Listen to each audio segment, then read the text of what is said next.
ரத்தமே ரத்தமே ரத்தமே இயேசு ரத்தமே ரத்தமே ரத்தமே விலையேற பெற்ற ரத்தமே குற்றமில்லா பரிசுத்த ரத்தமே விலையேற பெற்ற ரத்தமே குற்றமில்லா பரிசுத்த ரத்தமே இயேசு ரத்தமே ரத்தமே ரத்தமே கரங்களை தட்டி பல்லமா ரத்தமே ரத்தமே ரத்தமே மகா கொடூர பாவங்கள் கழுவிடும் நம் இயேசுவின் ரத்தமே மகா கொடூர பாவங்கள் கழுவிடும் நம் இயேசுவின் ரத்தமே மகா வியாகுல வேதனையா வேர்வை ரத்தமாய் வெளிவந்ததே மகா வியாகுல வேதனையா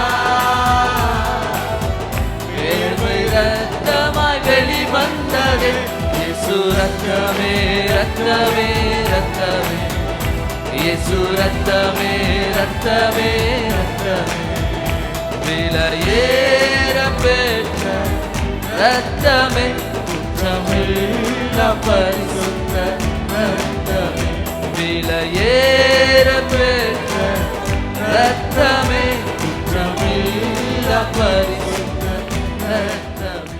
ஆண்டவரும் இரட்சகருமாகிய இயேசுவின் நாமத்தினாலே இந்த நிகழ்ச்சியை பார்த்து கொண்டிருக்கிறவங்கள் அனைவருக்கும் என்னுடைய அன்பின் வாழ்த்துக்களை தெரிவித்துக் கொள்ளுகிறேன். இந்த மாதத்தின் வாக்குத்தத்த வசனத்துக்காக கர்த்தருடைய சமூகத்தில் காத்திருந்த பொழுது கர்த்தர் வெளிப்படுத்தின வார்த்தை 1 பேதுரு 3வது அதிகாரம் 12வது வசனம். கர்த்தருடைய கண்கள் நீதிமான்கள் மேல் நோக்கமாய் இருக்கிறது, அவருடைய செவிகள் அவருடைய வேண்டுதலுக்கு கவனமாக இருக்குது. இங்கிலீஷில் அழகாக இப்படியே சொல்லப்பட்டிருக்கு, for the eyes of the lord are on the righteous and his ears are open to their prayers. இது ஆக்சுவலாக பழைய ஏற்பாட்டில் சொல்லப்பட்ட ஒரு வசன பகுதி. இதில் நீங்கள் பார்க்கும்போது ஹல்லேலூயா 1 பேதுரு 3:10 12 வசனங்களையும் பார்த்தீங்கன்னா சங்கீதம் 34வது அதிகாரம் 12 15 வசனங்களை வாசிக்கும் பொழுது அங்கே உள்ள பகுதி தான் இங்கே 1 பேதுரு 3:10 வாசிக்கிற ஜீவனை விரும்பி நல்ல நாட்களை காண வேண்டுமென்று இருக்கிறவன் பொல்லாப்புக்கு தன் நாவையும் கபடத்துக்கு தன் உதடுகளை விலக்கி காத்து பொல்லாப்பை விட்டு நீங்கி நன்மை செய்து சமாதானத்தை தேடி அதை பின்தொடர் கடவன். இன்னைக்கு நம்ம செய்ய வேண்டியதை செய்ய வேண்டும். ஹல்லேலூயா. அது பின்பு கர்த்தரை நோக்கி பார்க்கணும். நம்ம ஆராதிக்கிற தேவன், அவருக்கு மிக முக்கியமான 2 காரியங்கள். ஒன்று, அவர் பார்க்கிறவர், அவர் கேட்கிறவர். இன்றைக்கி பாருங்கள், இந்த பார்வை, இந்த கேள்வி ரொம்ப மிக முக்கியமான உணர்வுகள். ஹல்லேலூயா. ரொம்ப ஆச்சரியமான ஒரு காரியம். இன்றைக்கி மனுஷன் பார்க்கக்கூடிய கேமரா உண்டாக்கி இருக்கிறான், கேட்கக்கூடிய இப்போ நான் பேசுகிற மைக்ரோஃபோன், நான் பேசுகிறத கேட்டு உங்களுக்கு அதை வெளிப்படுத்துகிறது. இது எல்லாத்துக்கும் மின்சாரம் வல்லமை தேவை. டப்புன்னு கரண்ட்டு போயிடுச்சுன்னு வச்சுக்கோங்க, கேமராவும் ஒர்க் ஆகாது, இன்றைக்கி மைக்கும் வேலை செய்யாது. ஆனால் இன்றைக்கி பாருங்கள், ஆண்டவர் அதில் பார்க்கும் பொழுது அது பார்க்கிறதை எடுத்து அழகாக படமாக உருவாக்கி உங்களுக்கு காட்டுகிறது. ஆண்டவர் இந்த வானத்தையும் பூமியும் உண்டாக்கும் பொழுதே நமக்கு ஒரு 2 கண்களை கொடுத்தார். ஒன்றும் இல்லை, ஒவ்வொருக்குள்ளே 2 கேமரா இருக்குது. ஹல்லேலூயா. அது இல்லாட்டா தான் அதோடைய முக்கியத்துவம் புரியும். கண்ணை மூடி கொஞ்சம் நேரம் உட்காந்து பாருங்கள், ஆளுக்கே பைத்தியம் பிடிச்ச மாதிரி ஆகிடும். மற்றவங்க பேசுகிறது கேட்டுக்கிட்டே இருக்கிற வரைக்கும் கேள்வியின் முக்கியத்துவம் நமக்கு புரியாது. திடீர்னு காது அடைத்தால்தான் தெரியும் அது எவ்வளோ முக்கியம் என்று சொல்லி. நம்ம கேட்குற சத்தம் உள்ளே போய் பாஷை மொழி புரியக்கூடிய அளவுக்கு பாருங்கள், நமக்குள்ளே இந்த மின்சாரம் ஓடுதா. ஆண்டவர் ஒரு வல்லமை வைத்திருக்கிறார். பார்க்குறதை நம்முடைய கண்களுக்கு தென்படுத்த ஹல்லேலூயா தேவன் செயல்படா. இதெல்லாம் பாருங்கள், அவர்கிட்ட தான் வந்திருக்கு. எங்கேருந்து வந்திருக்கு இந்த பார்வை, இந்த கேள்வி? படைத்த கடவுளிடம், ஆண்டவரிடமிருந்து. அவர் நம்மை காண்கிறவராய் இருக்கிறார். ஹல்லேலூயா. நம்முடைய சத்தத்தை கேட்கிறவராய் இருக்கிறார். எனக்கு ரொம்ப பிடித்தமான ஒரு வசனம், சங்கீதம் 147வது அதிகாரம் 9வது வசனத்தை நீங்கள் எடுத்து வாசிக்கும் பொழுது, மிருக ஜீவன்களுக்கும் கூப்பிடுகிற காக்கை குஞ்சுக்கும் அவர் என்ன செய்கிறாராம்? ஆகாரம் ஒரு கொடுக்கிறார். காக்கா கூப்பிட்டா கூட கேட்கிறாரு. ஹல்லேலூயா. பறவைகளை அவர் உடுத்து வைக்கிறார், போஷிக்கிறார். காட்டு புஷ்பங்களை உடுத்து வைக்கிறார். மேலிருந்து அவர் பார்த்து கொண்டு இருக்கிறார். ஆனால் பாருங்க, அவர் மிக முக்கியமாக நன்மைக்கு ஏதுவாகவும் பார்க்குறாரு, சில நேரம் கோபத்தோடும் பார்க்குறார். ஆனால் இங்கே சொல்லப்பட்ட வசனத்தின் முதல் பகுதியை தான் நம்ம எடுத்துக்கொள்ள போகிறோம். அதில் பார்க்கும் பொழுது, கர்த்தருடைய கண்கள் நீதிமான்கள் மேல் நோக்கமாக இருக்கிறது, அவருடைய செவிகள் அவள் வேண்டுதலுக்கு. அல்ல, தீமை செய்கிறவர்களுக்கோ கர்த்தருடைய கண் செவின்னு சொல்லலை, கர்த்தருடைய முகம் முகம். ஸோ எல்லாம் வித்தியாசமாக இருக்கு. அல்லேலூயா. பார்க்குறாரு, கேட்குறாரு. அல்லேலூயா. தப்பு பண்ணுறவன், அநியாயம் பண்ணுற தப்பு பண்ணுறவன் சொல்கிறதோட அல்லேலூ தீங்கு செய்கிறவனுக்கு அல்லேலூயா அவருடைய முகம் காணப்படுகிறது. அல்லேலூயா. இன்றைக்கி நல்லா கவனமாக புரிந்து கர்த்தருக்கு பிரியமாக வாழ பழகுங்க. நான் உட்காந்து யோசிச்சுக்கிட்டு இருக்கிறேன். அந்த 1 பேதுரு 3வது அதிகாரம் பார்த்தீங்கன்னா வேறு கண்ணோட்டத்தோடு எழுதப்பட்ட ஒரு அதிகாரம். எடுத்த உடனே முதல் 7 வசனங்கள் ஒரு குடும்ப வாழ்க்கைக்கு ஆன அறிவுரை, கணவன் மனைவி எப்படி வாழ வேண்டும் என்று சொல்லி. 8லிருந்து 10 வசனங்கள் ஒருவருக்கு ஒருவர் எப்படி நடந்து கொள்ள வேண்டும். 8, 9 வசனங்களெல்லாம் பார்க்கும் பொழுது 1 முதல் 7 வசனங்களை பார்த்தீங்கன்னா கணவன் மனைவி எப்படியாய் வாழ வேண்டும் என்று சொல்லி, மனைவிகளே சொந்த புருஷருக்கு கீழ்ப்படிந்திருங்கள் என்று கற்றுக் கொடுக்கிறார். அடுத்து புருஷர்களே என்று 7வது வசனத்தில் ஒரே ஒரு பகுதி தானே, எல்லாமே அதில் அடங்கி இருக்கு. மனைவியானவள் பலவீனமான பாண்டமாக இருக்கிறபடியா உங்கள் ஜெபங்களுக்கு தடை வராதபடி நீங்கள் விவேகத்துடனே அவர்களுடன் வாழ்ந்து உங்களுடனே கூட அவர்கள் நித்திய ஜீவனாகிய கிருபையை சுதந்திரித்துக் கொள்ளுகளானபடியால் அவர்களுக்கு செய்ய வேண்டிய கனத்தை செய்யுங்கன்னு சொல்லி. அல்லேலூயா. 1லிருந்து 7 வசனங்கள் கணவன் மனைவிக்கு அறிவுரை கொடுக்கிறார். 8லிருந்து பார்க்கும் பொழுது ஒருவருக்கு ஒருவர் பாராட்ட வேண்டிய ஒரு தயவை குறித்து பேசுகிறார். நீங்கள் எல்லாரும் எப்படி இருக்கணும்? ஒருமனப்பட்டவர்களும் இரக்கமுள்ளவர்களும் சகோதர சிநேகிதம் உள்ளவரும் மன உருக்கம் உள்ளவர்களும் இணக்கம் உள்ளவர்களுமாய் இருந்து தீமைக்கு தீமை செய்யாமல் உதாசீனத்துக்கு உதாசீனத்தை சரி கட்டாமல் அதற்கு பதிலாக நீங்கள் ஆசீர்வாதத்தை சுதந்திரித்துக் கொள்ளும்படி அழைக்கப்பட்டவர்கள் என்று அறிந்து ஆசீர்வதிங்கள் என்று சொல்லி ஒருவருக்கு ஒருவர் இருக்கிற உறவை பற்றி பேசுகிறார். திடீர்னு 10லிருந்து ஜீவனை விரும்பி நல்ல நாட்களை காண வேண்டும் என்று விரும்புகிற மனுஷன். இதை அப்படியே எடுத்து பார்த்தீங்கன்னா சங்கீதம் 34வது அதிகாரம். அல்லேலூயா. சங்கீதம் 34வது அதிகாரம் ரொம்ப முக்கியமான ஒரு சங்கீதம். கர்த்தரை நான் இக்காலத்தில் ஸ்தோத்திரிப்பேன், அவர் துதி எப்பொழுதுமே என் வாயில் இருக்கும் என்றெல்லாம் ஆரம்பித்த ஒரு சங்கீதம். 12வது வசனத்துக்கு நீங்கள் வரும் பொழுது, நன்மையை காணும்படி ஜீவனை விரும்பி நீடித்த நாட்களை அபேட்சிக்கிற மனுஷன் உன் நாவை பொல்லாப்புக்கும் உன் உதடுகளை கபட்டு வசனத்துக்கு விலக்கி காத்துக்கொள், தீமையை விட்டு விலகி நன்மை செய், சமாதானத்தை தேடி அதை தொடர்ந்து கொள் என்று சொல்லிவிட்டு தான் இப்போ நம்ம வாக்குத்தத்த வசனம் பார்த்தீங்கன்னா 12வது வசனம் 1 பேதுரு 3:12 2 பகுதின்னு சொன்னேன். இங்கே பார்த்தீங்கன்னா அது 2 வசனமாக வருகிறது. கர்த்தருடைய கண்கள் நீதிமான்கள் மேல் நோக்கமாக இருக்கிறது, அவருடைய செவிகள் அவர்கள் கூப்பிடுதலுக்கு திறந்திருக்கிறது, தீமை செய்கிறவருடைய பேரை பூமி இல்லாமல் அற்று போக பண்ண கர்த்தருடைய முகம் அவர்களுக்கு விரோதமாக இருக்கு. ஸோ இந்த 2 வசனத்தையும் ஒரே வசனமாக பேதுரு குறிப்பிட்டு பாருங்கள். படிப்பறியாத ஜனங்கள்னு வேதத்தில் எழுதப்பட்டிருக்கு. ஆனால் பாருங்கள், அப்போஸ்தலர் எழுதின எல்லா உபதேசங்களும் பழைய ஏற்பாட்டில் சொல்லப்பட்டதை குறிப்பிட்டு சொல்லுகிறார்கள். குடும்ப வாழ்க்கையாக இருந்தாலும் ஒருவருக்கோடு ஒருவர் இருக்கிற உறவாக இருந்தாலும் இதை முடித்துவிட்டு 13லிருந்து நீங்கள் பார்க்கும் பொழுது கர்த்தருக்காக படுகிற உபத்திரவத்தை குறித்து பேசுகிறார். நீங்கள் நன்மை பின்பற்றுகளானால் உங்களுக்கு தீமை செய்கிறவன் யார்? நீதி நிமித்தமாக நீங்கள் பாடுபட்டால் பாக்கியவான். இதுக்கு நடுவில் தான் பார்க்கும்பொழுது நீதிமான்களுக்கு இருக்கிற பாக்கியத்தை கர்த்தர் சொல்லியிருக்கிறார். இன்னைக்கு ஆண்டவர் தெளிவாக சொல்லுகிறார். உலகத்தில் ஒருவேளை நிறைய பேர் யோசித்து இந்த இடத்துல ஆண்டவர்னு ஒருத்தர் பார்க்குறாரா, இவ்வளோ அநியாயம் நடக்குது, இவ்வளோ அக்கிரமம் நடக்கிறது, நம்ம ஜெபிக்கிற ஜெபத்தை கண்டிப்பாக கேட்க தான் செய்கிறாரா? ஆண்டவர் தெளிவாக சொல்கிறாரு. அல்லேலூயா. கர்த்தருடைய கண்கள் நீதிமான்கள் மேல் நோக்கமாக எப்பொழுதுமே பார்த்து கொண்டிருக்கிறார். அல்லேலூயா. வேதம் முழுவதும் அவருடைய பார்வை குறித்து அநேக வசனங்கள் சொல்லப்பட்டிருக்கிறது. எனக்கு ரொம்ப பிடித்தமான ஒரு சங்கீத பகுதி சங்கீதம் 11வது அதிகாரத்தில், அல்லேலூயா, நான் கர்த்தரை நம்பி இருக்கிறேன், பின்ன நீங்கள் ஏன் என் ஆத்மாவை நோக்கி பட்சியை போல் உன் மலைக்கு பறந்து போ என்று சொல்லுகிறீர்கள் என்றெல்லாம் சொல்லி ஒரு அவல குரலை போல பேசி 3வது வசனத்துல வரும்போது அஸ்திபாரங்களும் நிர்மூலமாகிறது. நீதிமான் என்ன செய்வோம்? இன்னைக்கு நீதிமான்களுக்கு இடமே இல்லை இந்த உலகத்துல என்று சொல்லக்கூடிய அளவுக்கு அநியாயங்கள் அக்கிரமங்கள் பெருத்திருக்கிறது. அகந்தையாய் பேசுகிறவன், பெருமை பாராட்டுகிறவன், இவன் தான் செழிப்பான் நினைத்து கொண்டிருக்கிறாங்க ஜனங்க. அல்லேலூயா. ஆனா மிஞ்சும் கோபத்தை அடக்குகிற ஒரு தேவன் இன்னைக்கும் இருக்கிறார். அவருடைய கண்கள் எப்பொழுதும் நீதிமான்கள் மேல் நோக்கமாய் இருக்கிறது. அவருடைய செவிகள் அவருடைய வேண்டுதலுக்கு எப்பொழுது திறந்திருக்கிறது. இந்த சங்கீதம் 11 பார்த்தீங்கன்னா 4வது வசனம் தான் திருப்புமுனை. கர்த்தர் தம்முடைய பரிசுத்த ஆலயத்தில் இருக்கிறார். கர்த்தருடைய சிங்காசனம் இன்னைக்கும் பரலோகத்தில் இருக்கிறது. அவருடைய கண்கள் எல்லா மனுப்புத்தரையும் பார்த்து கொண்டிருக்கிறது. அவருடைய இமைகள் அவர்களை அவர் பார்வையிலே எல்லாத்தையும் முடிச்சிருவார்.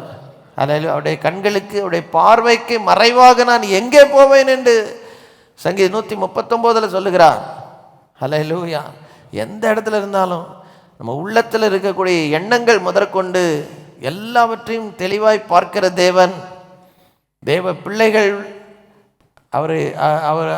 அவர்களை பார்க்கிறவர் மாத்திரமல்ல, அவருடைய ஜபங்களையும் கேட்கிறவர். 2 காரியங்களை தான் இன்னைக்கு முக்கியப்படுத்தி பேச இருக்கிறேன். பைபிளில் ஒரு 5 முக்கியமான வசனங்களை, 5 முக்கியமான சம்பவங்களை காண்கிறவர், கேட்கிறவர் என்ன செய்கிறார் என்பதை விளக்குவதற்காக இன்னைக்கு உங்கள் மத்தியில் பேச இருக்கிறேன்.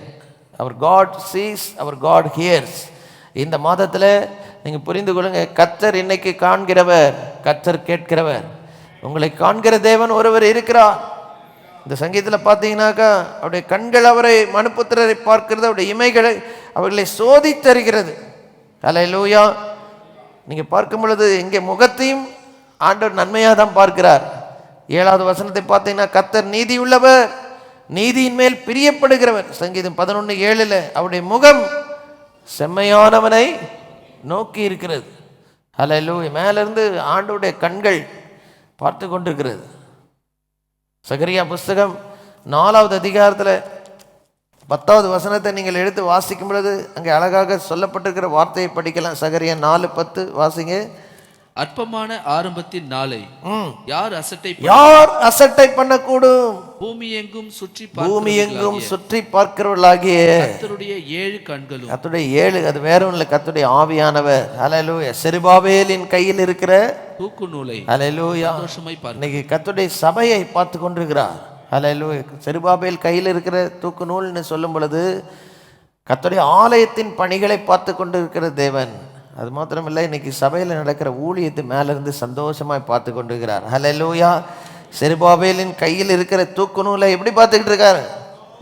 எல்லா உலகமெங்கில் நடக்கிற எல்லா திருச்சபைகளையும் கண்ணோக்கி கொண்டிருக்க. நம்ம பயப்பட வேண்டிய அவசியம் இல்லை. ஹல்லேலூயா. நம்ம செய்ய வேண்டியது அவரை நோக்கி பார்க்கணும், அவரை நோக்கி ஜெபிக்கணும். இதை செய்தால் கர்த்தர் நிச்சயமாகவே ஆசீர்வதிப்பார். கண்டு கேட்டு தேவன் செய்த 5 முக்கியமான அற்புதங்களை இன்னைக்கு நம்ம படிக்க இருக்கிறோம். முதலாவதாக பார்க்கும் பொழுது யாத்ராமத்தின் புஸ்தகம் 3வது அதிகாரம் 7வது வசனத்தை பார்க்கும் பொழுது ஆண்டவர் மோசை பார்த்து இப்படியாய் சொல்லுகிறார். யாத்ரா 3வது அதிகாரம் 7வது வசனத்தை வாசிங்க. அப்பொழுது கர்த்தர் எகிப்தில் இருக்கிற என் ஜனத்தின் உபத்திரவத்தை நான் பார்க்கவே I have seen. 2வது ஆலோட்டிகள் நிமித்தம் அவர்கள் இடுகிற கூக்குரலை கேட்டேன், அவர்கள் படுகிற வேதனையை அறிந்திருக்கிறேன், பார்த்தேன், கேட்டேன், அறிந்திருக்கிறேன். 8வது வசனத்தை வாசிங்க. அவர்களை எகிப்தியரின் கைக்கு விடுதலையாக்கும், அவர்களை அந்த தேசத்திலிருந்து நீக்கி கானானியரும் ஏத்தியரும் எமோரியரும் பெர்சியரும் ஏவியரும் எபூசியரும் இருக்கிற இடமாகிய பாலும் தேனும் ஓடுகிற நலமும் விசாலமான தேசத்தில் கொண்டு போய் சேர்க்கவும் இறங்கினேன். ஆமாம். கட்டுகள், அடிமைத்தனத்திலிருந்து ஒரு விடுதலை, டெலிவரன்ஸ் ஃப்ரம் கேப்டிவிட்டி. முதலாவது கண்டு கேட்டு அறிந்து ஒரு விடுதலை தருகிற தேவன். நல்லா ஜெபம் பண்ணுங்க. சிலர் பாருங்க, சில காரியங்களை விட்டு வெளியே வர முடியலையே அப்படின்னு சொல்லி இந்த இடத்துல உட்கார்ந்துருக்கிறீங்க. 430 ஆண்டுகள் என்ன நடக்கும்னு தெரியாம நம்பிக்கை இழந்து போய் தான் அவங்க இருந்தாங்க. ஆனால் நீங்கள் பார்க்கும் பொழுது அவள் விடுகிற பெருமூச்சை கர்த்தர் கேட்டார்னு முந்தின அதிகாரத்தில் சொல்லப்பட்டிருக்கிறது. அதில் 24வது வசனத்தில் தேவன் அவர்கள் பெருமூச்சை கேட்டார்.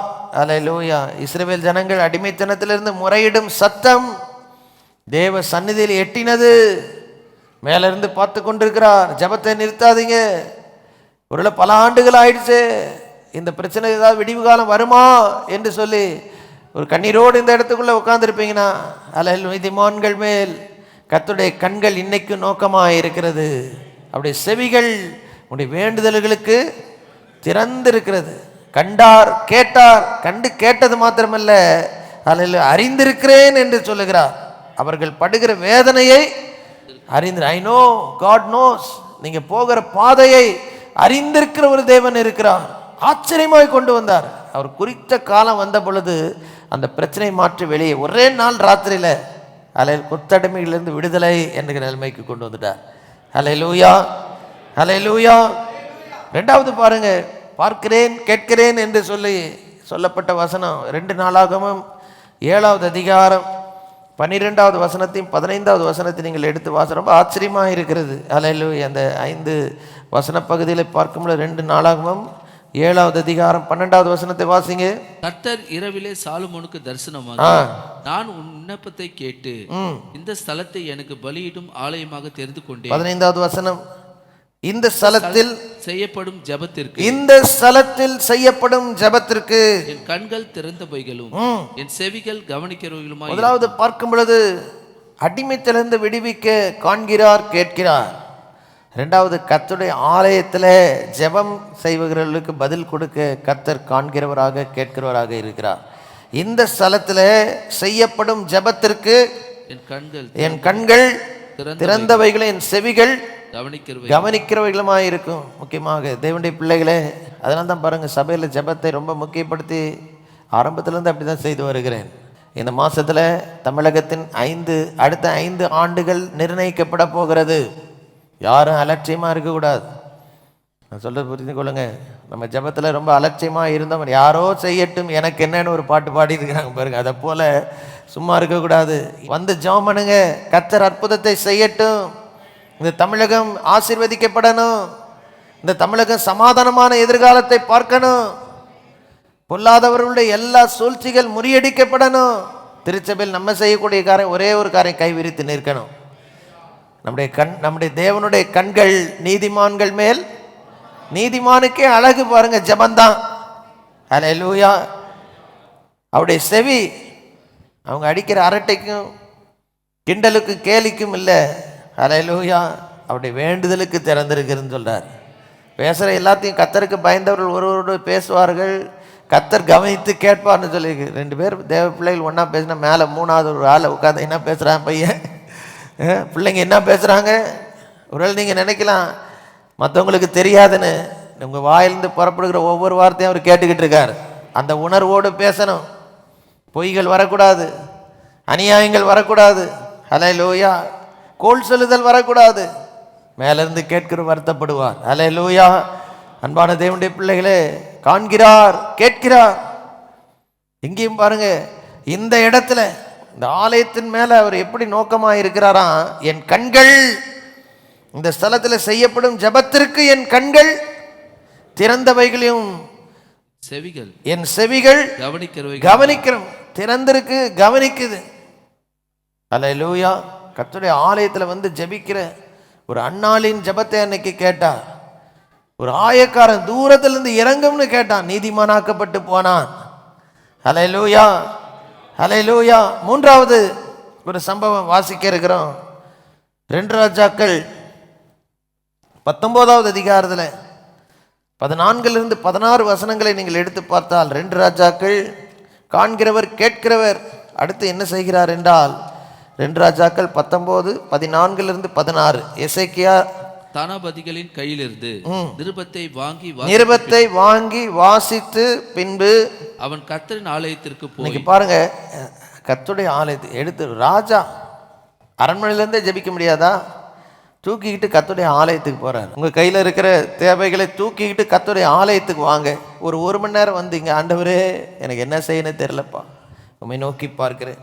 எசேக்கியா ராஜா கர்த்தரை நோக்கி, கேருபீன்கள் மத்தியில் வாசம் பண்ணுகிற இஸ்ரவேலின் தேவனாகிய கர்த்தாவே, நீர் ஒருவரே பூமியின் ராஜ்யங்களுக்கெல்லாம் தேவனானவர். நீர் வானத்தையும் பூமியையும் உண்டாக்கினீர். கர்த்தாவே உமது செவியை சாய்த்து கேளும். உம்முடைய செவியை சாய்த்து கேளும். கர்த்தாவே உமது கண்களை திறந்து பாரும். இது ரொம்ப முக்கியமா. இந்த பாருங்க, தேவ பிள்ளைகள் நல்லா புரிஞ்சு ஆண்டவர்கிட்ட சொல்ல, ஆண்டவரை நீங்க பார்க்கணும். இப்ப நடக்கிறத, இன்னைக்கு எங்க தேசத்தில் நடந்து கொண்டிருக்கிற எல்லா விதமான சேஷ்டைகளை நீர் பாரும். ஜனங்கள் பேசுகிற பேச்சை நீர் கேளும். எங்க ஜெபத்தை கேட்டு எங்க தேசத்துக்கு ஒரு நன்மையை கொண்டு வாருன்னு நீங்க கேட்கணும். ஹல்லேலூயா. கர்த்தருடைய கண்கள் நீதிமான்கள் மேல் நோக்கமாக இருக்கிறது.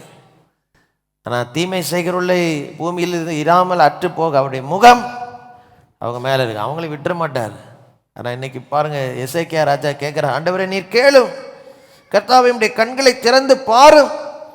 செனகரிப் ஜீவனுள்ள தேவனை நிந்திப்பதற்கு சொல்லி அனுப்பின வார்த்தைகளை கேளும் கேளும் என்று சொல்லுகிறார். ஹல்லேலூயா, ஹல்லேலூயா, ஹல்லேலூயா. 20வது வசனத்தை படிச்சீங்கன்னா, அப்பொழுது ஆமோத்சின் குமாரனாகிய எசேக்கியாவுக்கு சொல்லி அனுப்பினது, இஸ்ரவேலின் தேவனாகிய கர்த்தர் உரைக்கிறது என்னவென்றால், அசீரியா ராஜாவாகிய செனகரிப் நிமித்தம் நீ என்னை நோக்கி பண்ணின விண்ணப்பத்தை கேட்டேன். அவனை குறித்து கர்த்தர் சொல்லுகிற வசனம் என்று சொல்லி ஒரு பெரிய ஒரு தீர்ப்பு வழங்குகிறார். அன்று ராத்திரியில ஒரு அற்புதத்தை செய்தார். இன்னைக்கு தேவ ஜனங்களை பார்த்து கொண்டிருக்கிற ஒரே நாளில் கர்த்தர் அற்புதத்தை செய்ய வல்லவர். ஹல்லேலூயா. எதிராளிகள் மேலே வெற்றி காண்கிறவர் கேட்கிறவர் என்ன செய்கிறாரு? எதிராளிகள் மேலே வெற்றியை தருக. Victory over the enemy. ஒரே தேவ தூதனை அனுப்பினார். சேனை முழுவதும் அழிக்கப்பட்டது. ஆனால் ராஜா தப்பிட்டார். ஏன்னா போய் அங்கே போய் சாட்சியாக இருக்கணும். ஆண்டவர் செய்ததை உணரணும். ஏன் செனகரிப்பையும் சேர்த்து அழிக்கலை எனக்கு தெரியலங்க. ஒருவேளை அங்கே இல்லையா என்ன ஏதுன்னு தெரியல. காலையில் இருந்துச்சு பார்த்தா எல்லாவனும் க்ளோஸ். தேவ பிள்ளைகளுக்கு விரோதமாக எழும்புகிற எந்த போராட்டமாக அதை நம்ம கைகளை விரித்து, ஆண்டவரே பாரும், கேளும் ஆண்டவரே உங்க பேச்செல்லாம். ஆண்டவரே அகந்தையான பேச்சுகள், துன்மார்க்கமான நடக்கைகள் பாரும், கேளும், விண்ணப்பத்தை கவனியும், எங்களுக்கு இருக்கிற பிரச்சனையை பாரும். இத்தனை வருஷமா நிந்தையை சுமந்து கொண்டிருக்கிறோமே, இத்தனை வருஷமா நமக்கு சாட்சியா வாழ்கிறோமே, முறையிடுங்க. கர்த்தர் காண்கிறவர், கர்த்தர் உங்க அங்கலாய்ப்பை கேட்கிறவர், உங்க நிலைமையை அறிந்திருக்கிற ஒரு தேவன் இருக்கிறார். அவர் ஒரு விடுதலை தரும்போது கொஞ்சம் கொஞ்சமா இல்ல, என் தேவன் செய்யும் ஒரே நாளில் ஒரு மாற்றத்தை கொடுப்பார். எத்தனை பேர் விசுவாசிக்கிறீங்க? எகிப்திலிருந்து ஒரே நாளில் டக்குன்னு கூட்டு வந்தாரு. அசிரிய ராஜாவின் கையிலிருந்து ஒரே நாளில் விடுதலை கொடுத்தாரு. அடுத்து ஒரு 2 வசனங்களை பார்க்க போகிறோம் பாருங்க. நெகேமியா 1வது அதிகாரம் 6வது வசனத்தை நீங்கள் எடுத்து வாசித்தால் வாசிங்க. நெகேமியா 1:6. உமது அடியாராகி இஸ்ரவேல் புத்திரருக்காக இன்று இரவும் பகலும் உமக்கு முன்பாக மன்றாடி, இஸ்ரவேல் புத்திரராகிய நாங்கள் உமக்கு விரோதமாக செய்த பாவங்களை அறிக்கையிடுகிற உமது அடியேனுடைய ஜெபத்தை கேட்கிறதுக்கு உம்முடைய செவி கவனித்தும் உம்முடைய கண்கள் திறந்தும் இருப்பதாக நானும் என் தகப்பன் வீட்டாரும் பாவம் செய்தோம். இப்படி ஒரு ஜெபம். ஆண்டவரே உம்முடைய செவிகள் கவனிக்கிறதும் உம்முடைய கண்கள் திறந்திருக்கட்டும்னு ஒரு மனுஷன் சொல்லிட்டானா, ஆண்டவர் கொஞ்சம் விட்டு பார்ப்பார்னு நினைக்கிறேன். ஹல்லேலூயா, ஹல்லேலூயா. நெகேமியாவின் ஜெபத்தை கேட்டு ஒரு பட்டணத்தின் மதிலையே, இடிந்து போன பட்டணத்தின் மதிலை 52 நாட்களுக்குள்ளாக மறுபடியும் பழைய நிலைமைக்கு கொண்டு வர செய்தார். ஹல்லேலூயா. காண்கிற தேவன், கேட்கிற தேவன் ஒரு 52 டேஸ்ல ஒரு ஹோல் சிட்டியில ஒரு மாற்றத்தை கொண்டு வந்தாருங்க. இன்னைக்கு நம்ம ஜெபத்தை கேட்கிற தேவன் இந்த சென்னை பட்டணத்தில் ஒரு மாற்றத்தை கொண்டு வர வேண்டும். அன்பான தேவனுடைய பிள்ளைகளை, ஜெபத்துக்கு முக்கியத்துவம் கொடுங்க. தனியா ஜெபம் பண்ணுங்க. இந்த மாதம் முழுக்க ஜெபம் பண்ணுங்க. ஆண்டவரே என்னை காண்கிறவரே, என்னை கேட்கிறவரே, என் ஜெபத்துக்கு பதில் கொடுக்கிறவரே என்று சொல்லுங்க. உங்க வீட்டில் ஒரு அற்புதத்தை செய்வார். ஒரு நாள் போதும் அவருக்கு ஒரு மாற்றம் கொண்டு வர. ஹல்லேலூயா. தானியேல் 9வது அதிகாரத்தில் 18வது வசனத்தை 5வது வசன பகுதி, தானியேல் 9:18 நீங்க எடுத்து வாசிக்கும் பொழுது தானியேல் இப்படிதான் ஜெபம் பண்றாரு. எடுத்து வாசி பாருங்க. என் தேவனே, உம்முடைய செவியை சாய்த்து கேட்டறலும், கண்களை திறந்து எங்கள் பாழிடங்களையும் உமது நாமம் தரிக்கப்பட்டிருக்கிற நகரத்தையும் பார்த்தறலும், கேட்டறலும், பார்த்தறலும். அதனால தான் பாருங்க தாவீது ராஜா சொல்றாரு, இத்தனை பக்தர்கள் கர்த்தர் பார்க்கணும் கேட்கணும்னு கதறி இருக்கிறாங்க. கடைசியில் பேதுரு சொல்றாரு, கர்த்தருடைய கண்கள் நீதிமான்கள் மேல் நல்லா புரிந்து கொள்ளுங்க. ஆண்டவர் பார்க்கலன்னு நினைக்காதீங்க. நிறைய தேவ பிள்ளைகள் சில நேரம் துணிகரமான பாவங்களை செய்யும்போது ரொம்ப பரிதாபமாக இருக்குது. அதில் அறிவில்லாமல் செய்கிறாங்களே, அறியாமல் செய்கிறாங்களே, ரொம்ப சாமர்த்தியம் நினச்சி செய்கிறீங்கல்ல சில காரியங்களை. யாருக்கும் தெரியாது, பாஸ்டருக்கு தெரியாது, அப்பா அம்மாவுக்கு தெரியாதுன்னு மேலேருந்து ஒருத்தர் 24 மணி நேரம் உன் மேலேயே கண்ணை வச்சுக்கிட்டு இருக்காரு. நீதிமான்கள் மேல் கர்த்தருடைய கண்கள் நோக்கமாக இருக்குன்னா எப்போ பார்த்தாலும் உங்கள் மேலே அப்படியே ஒரு சில ஸ்டேஜில் நிற்கும்போது சில இடத்துல ஸ்பாட்லைட்னு போடுவாங்க. கரெக்டாக அதை பேசுகிற ஆள் மேலே மாத்திரம் லைட் அடிக்கும். எங்கே போனாலும் டிவியில் பார்க்கும்போது அவர் முகம் மாதிரி அழகாக தெரியும். மேலே ஸ்டேஜ் ஹாலில் இருந்து பார்த்தீங்கன்னா கரெக்டாக அவர் மேலே அடிக்கிறதில்ல. இதே போல் தான் ஒவ்வொரு பிள்ளையின் மேலே, ஒவ்வொரு தேவ பிள்ளையின் மேலே ஒரு ஸ்பாட்லைட் இருக்குது, ஒரு காது கேட்டுக்கிட்டே இருக்குது. தானியேல் ஜெபித்தார்.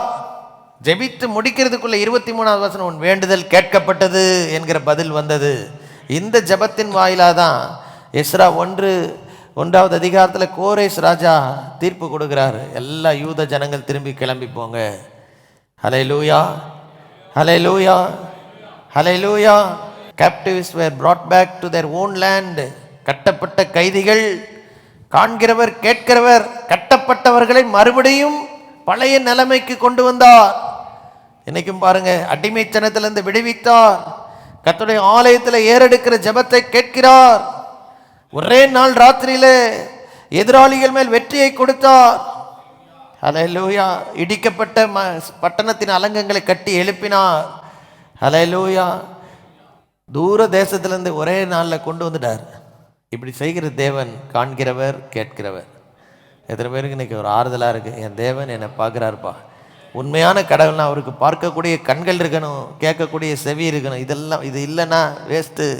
ஹல்லேலூயா, ஹல்லேலூயா. நம்முடைய தேவன் காண்கிறார், கேட்கிறார். ஹல்லேலூயா. எல்லாரும் எழுமி நின்று கர்த்தருடைய சமுத்திரமை நோக்கி பார்க்கிறோம். ஆண்டவர் பார்க்குறாரா என்று ஒரு சந்தேகத்தோடு இந்த வந்திருப்பாங்கன்னா, கர்த்தருடைய கண்கள் நீதிமான்கள் மேல் நோக்கமாக இருக்கிறது. அவருடைய வேண்டுதலுக்கு அவருடைய செவிகள் திறந்தவைகளாக இருக்கிறது. வாசித்தமே இந்த வசனத்தின்படியாகவே அவருடைய பிள்ளைகளை இன்றைக்கு கண்ணோக்கி பார்த்து விடுதலை தந்து, ஆண்டவரே கேட்கிறவர், கவனிக்கிறவர், அறிந்திருக்கிறவர், ஒரு அற்புதத்தை நீர் செய்யும்படியாக ஜெபிக்கிறோம். எதிர்பார்த்து வந்திருக்கிற அற்புதங்கள் நடக்கட்டும், அதிசயங்கள் விளங்கட்டும், சாட்சிகள் எழும்பட்டும். ஜெபிக்கிறதுனால வந்து அநேக சாட்சிகள் எழும்பட்டும். எங்கள் தேசத்தில் ஒரு மாற்றம் உண்டாகட்டும், எங்கள் பட்டணத்தில் ஒரு மாற்றம் உண்டாகட்டும், ஒரு ஆசீர்வாதம் உண்டாகட்டும், சூழ்நிலைகள்லாம் மாறட்டும். ஹல்லேலூயா. ஆசீர்வாதம் உண்டாகட்டும், ஒரு சமாதானமான எதிர்காலம் உண்டாக செய்யும். வந்திருக்கிற ஒவ்வொருவருக்காக ஜெபிக்கிற குடும்பங்கள், எத்தனையோ போராட்டங்கள் பல வருஷமாய் பிள்ளைகளை வேதனைப்படுத்தி இருக்கிறது. நீர் கண்டிருக்கிறீர், நீர் கேட்டிருக்கிறீர், அவருடைய பெருமூச்சை கேட்டிருக்கிறீர். ஆண்டவரே தகப்பனை நிந்தையை அறிந்திருக்கிறீர். இப்பொழுது விடுதலை தாரும், அற்புதம் நடக்கட்டும், அதிசயம் விளங்கட்டும், அநேக சாட்சிகள் எழும்ப செய்வீராக. பிள்ளைகளை கண்ணோக்கி பாரு, விண்ணப்பத்தை கேட்டறலும். ஆண்டவர் வேதனை அறிந்திருக்கிறீர். ஒரு மாற்றத்தை கொடுக்கிற தேவன், அற்புதங்களின் தேவன், அதிசயங்களின் தேவன்.